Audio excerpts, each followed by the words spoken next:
Dhavaleswaram barrage, sir Arthur Cotton barrage.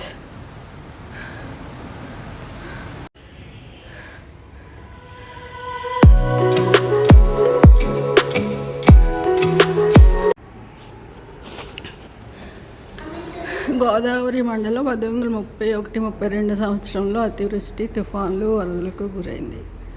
1833 సంవత్సరంలో దుర్భిక్ష పరిస్థితులు ఏర్పడి ఆకలి చావులు సామాన్యం, నందక్షామం 2 లక్షల జనాభాను పట్టణ పెట్టుకుంది. 1839 సంవత్సరంలో తుఫాను ఉప్పెన, కరువుకు తోడు సాగునీటి పనులు చేపట్టని కారణంలో ప్రజలు అనేక బాధలకు గురై ఊరు వడ విడిచి కాందిశీకులైనారు.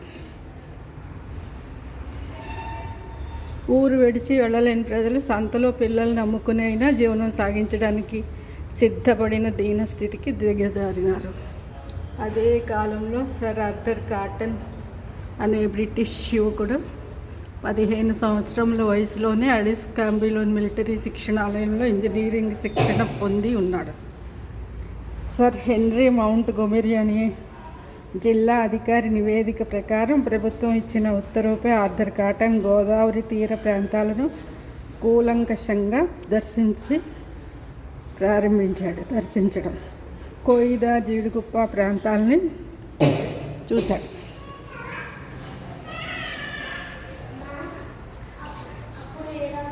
ఆర్థర్ కాటన్ పాపికొండల్లో గోదావరి నదిని పరిశీలించాడు. పోలవరం వద్ద మహానంది కొండను, పొదలికొన్న గోదావరి ప్రాంతాన్ని దర్శించాడు. అశ్వమే వాహనం, అరటిపళ్ళే భోజనం.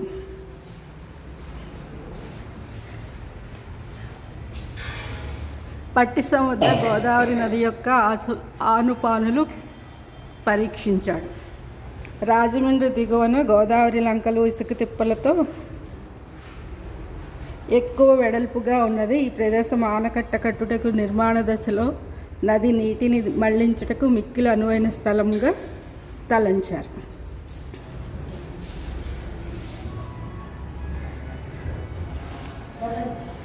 నది స్వభావము, గర్భము యొక్క వాలు, లోతులు, ఏటిగట్టు, మెట్టపల్లాలు, నైసర్గిక పరిస్థితులు మొదలగు వివరాలు అధ్యయనం చేసి ధవళేశ్వరం వద్ద ఆనకట్ట కట్టిన అనువుగా ఉండునని నిర్ణయించారు. ఆర్థర్ కాటన్ గోదావరి ఆనకట్టపై పంపిన నివేదికను అప్పుడు మద్రాస్ గవర్నర్ మార్క్స్ ఆఫ్ ట్వీట్డేల్ బలపరిచి లండన్కు పంపించగా అచ్చటి బోర్డ్ ఆఫ్ డైరెక్టర్లు 46వ సంవత్సరం తేదీ నాటికి పత్రంలో అనుమతినిచ్చి వెంటనే 47వ సంవత్సరంలో పని ప్రారంభమైంది. ఆనకట్టకు ఎన్నుకొనిన చోట గోదావరి వెడల్పు 6 కిలోమీటర్లు, అందులో 3వ వంతు పైగా లంకలున్నవి. నీటి పళ్ళింపు పనులకు ఇసుక గట్లు పోయబడినవి.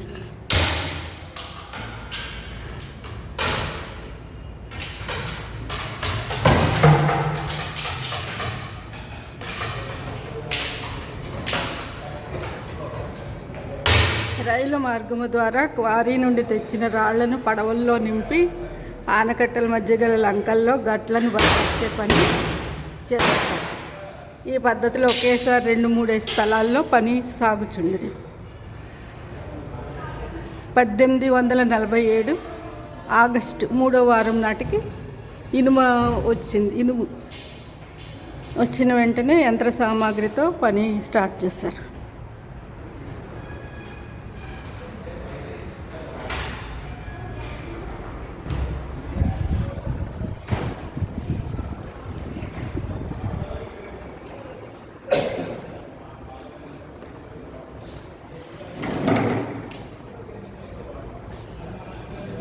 1862-67 సంవత్సరంలో ఆనకట్ట ఎత్తు 2 అడుగులు పెంచబడింది. 97-99 మధ్య సిమెంటు 9 అంగుళాలు పెంచబడింది. 1936 సంవత్సరంలో 3 అడుగుల తలుపు అమర్చారు. 10 లక్షల ఎకరాలకు సాగునీటిని అందించారు.